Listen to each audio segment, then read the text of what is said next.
Good morning students. Today we start with exponential distribution. इससे पहले हम डिस्ट्रीब्यूशंस कर चुके हैं अपने बीटा और beta first kind and beta second kind. Exponential distribution is the last topic of this unit. इसके अंदर क्या बोला है, a random variable x is said to have an exponential distribution. X कब रखेगा एक्सपोनेंशियल डिस्ट्रीब्यूशन, जिसका parameter क्या होगा, थीटा।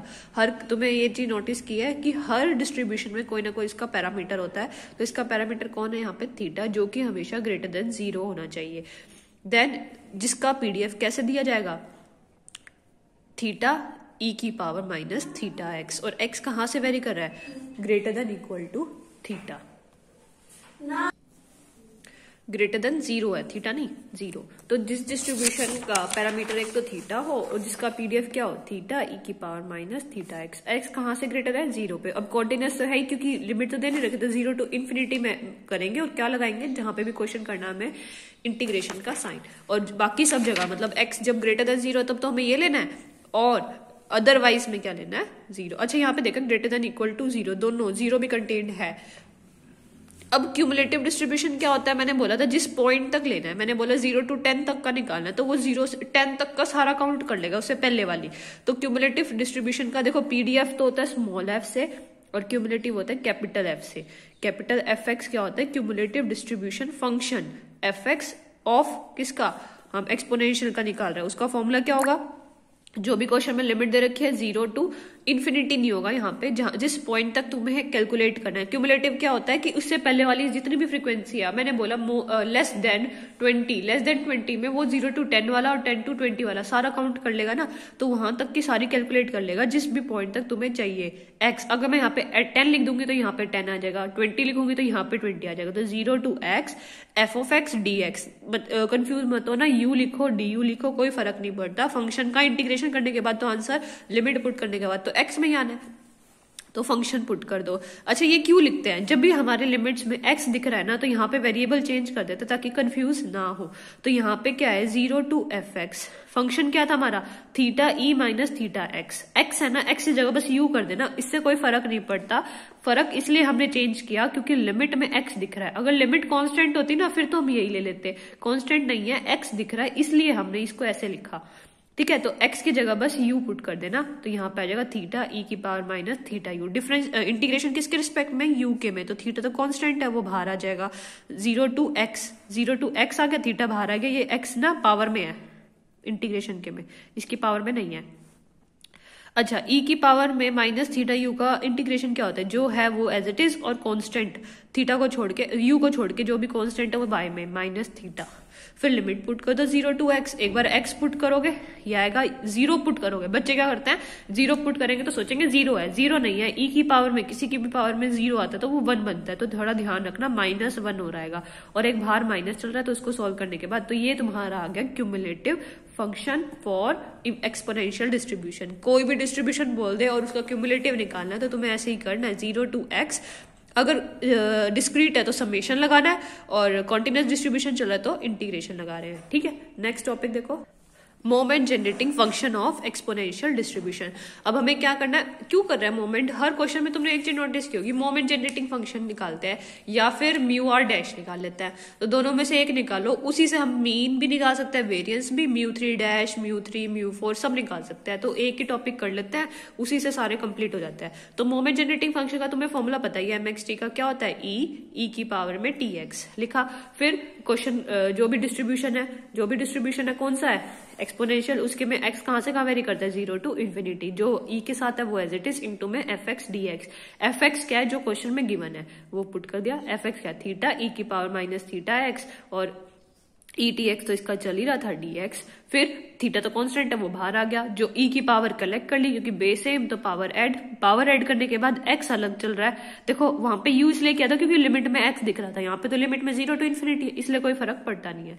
यहाँ तक आ गया, इसका इंटीग्रेशन क्या होगा, जो भी पावर में होता है कांस्टेंट में, एक्स को छोड़ के वो नीचे आ जाता है, तो नीचे क्या आ जाएगा, थीटा माइनस टी, और माइनस भी आता तो वो प्लस करके माइनस थीटा प्लस टी बन जाएगा, ये आ गया। अब इन्फिनिटी पुट करो, इसको थोड़ा ध्यान से देखो, e की पावर में माइनस इन्फिनिटी आएगा। मैं इसको सॉल्व करती हूँ, देखो तुम्हारा क्या आ रहा है, कांस्टेंट टर्म बाहर लिख लेते हैं, ये तो कांस्टेंट था, ये भी बाहर आ गया, ये बचा हमारा। अच्छा, e की पावर में minus theta minus t x infinity to 0 put करना है। अच्छा, जब भी पावर नेगेटिव हो ना तो नीचे लिख लिया करो उसको 1/e theta minus t x. अब पुट करो, ठीक है, अब पुट करो, x को पुट करोगे इन्फिनिटी 1/e की पावर इन्फिनिटी, क्योंकि मल्टीप्लाई में कुछ भी हो इन्फिनिटी, e की पावर इन्फिनिटी इन्फिनिटी, तो ये 1/इन्फिनिटी हो जाएगा, और 1/इन्फिनिटी क्या होता है 0। तो अपर लिमिट पुट करने के बाद तो हमारा बन रहा है 0, फिर माइनस, अब 0 पुट करो x को, तो e की पावर 0 1 ये आ गया। इसको सॉल्व करोगे माइनस थीटा माइनस टी आ जाएगा, माइनस सॉल्व करने का तो 1/थीटा माइनस टी आ गया तुम्हारा, वही लिखा है। अब एक थीटा और चला था, मैंने ये वाला थीटा भूल गई, ये वाला थीटा, तो ये थीटा और चला था इधर, ये आ गया, ठीक है।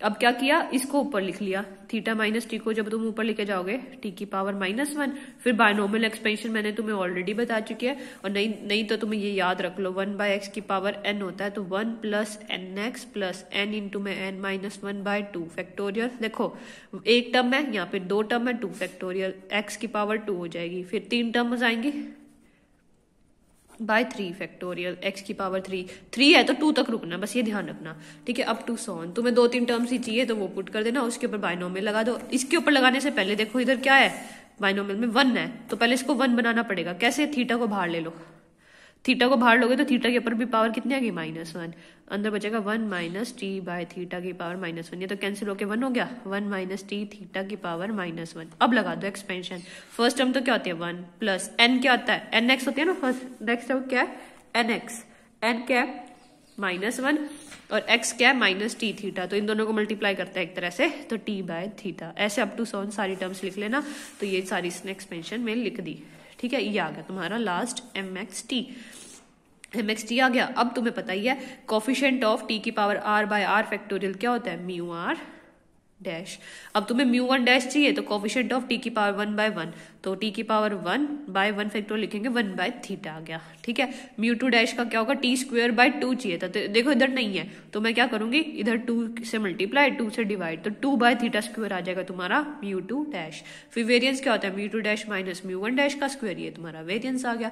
बिल्कुल आसान टॉपिक है, मुश्किल कुछ नहीं है। तुम्हें लिमिट्स वाला टॉपिक देख लेना, यहाँ पे तुम यहाँ कंफ्यूज हो रहे होगे जब तुमने लिमिट्स पुट की, तो ये चीज ध्यान देख लेना। 1/इन्फिनिटी, ई की पावर इन्फिनिटी होता है इन्फिनिटी, मैं सीधा बोल दूं ई की पावर इन्फिनिटी क्या होता है इन्फिनिटी, ठीक है, क्योंकि ई की वैल्यू ना 2 से बड़ी होती है 2.7, 2 की 0.7 को बढ़ाते जाओगे पावर करते जाओगे तो वो और बढ़ता जाएगा, तो इन्फिनिटी तक चला जाएगा, और जब 1/इन्फिनिटी हो तो वो 0 हो जाता है, ठीक है। तो वो 0 बन गई, अपर लिमिट माइनस करके जब पावर में 0 होता है तो वो 1 बन जाएगा यहाँ पे, ठीक है। ये तो तुम्हारा हो गया वेरियंस तक का।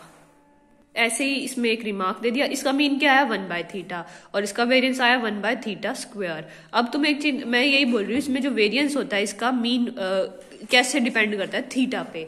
अगर थीटा सपोज करो थीटा 1 है तो दोनों क्या हो जाएंगे इक्वल, 1 पुट करो ये 1 हो जाएगा, थीटा को 1 पुट करोगे तो वेरियंस भी 1, तो उधर क्या हो जाएंगे इक्वल। सेकेंड केस तो हो गया तुम्हारा। अब नेक्स्ट, अगर थीटा 0 to 1 लाई कर रहा है, थीटा क्या है 0 to 1, तो बताओ, अब मैं कहती हूँ 1/2 मान लो, अब बताओ कौन बड़ा होगा, ये θ² है, बताओ कौन बड़ा होगा ये, क्योंकि 1 से छोटी पावर है तो ये 1/4 होगा, 1/4 इज लेस देन 1/2, तो 1/θ जब ये साइन चल रहा है, जब मेरा थीटा क्या है लेस देन 1 है, 0 से तो बढ़ा लेना ही है तुम्हें, 0 से 1 के बीच में, तो मैंने एग्जाम्पल के तौर पे 1/2 ले लिया, 1/2 थीटा की वैल्यू ले ली, तो तुम्हें थीटा का स्क्वायर ये करा, थीटा बड़ा होगा θ² से, तो इसका उल्टा कर देंगे तो साइन बीच में क्या हो जाएगा चेंज हो जाएगा। ये हमारा मीन है और ये हमारा वेरियंस, तो mean is less than variance when theta lies between 0 to 1, वही लिखा है यहाँ पे। सिमिलरली यहाँ पे थीटा ग्रेटर देन 1 ले लेना, मैं थीटा को 1 से बड़ा ले लेती हूँ, 3 ले लो, 3 का स्क्वायर उससे बड़ा होता है, ठीक है, तो उसका उल्टा कर दो तो साइन चेंज हो जाएगा, तो मीन इसमें क्या आ जाएगा mean is greater than variance. बस वही इन्होंने 3 एग्जांपल रखा है, बस एक टॉपिक रहता है वो कल करेंगे, लैक ऑफ मेमोरी, जैसे सेम सब में हमने किया है। तो यहाँ तक तुम्हारा एक्सपोनेंशियल डिस्ट्रीब्यूशन खत्म होता है।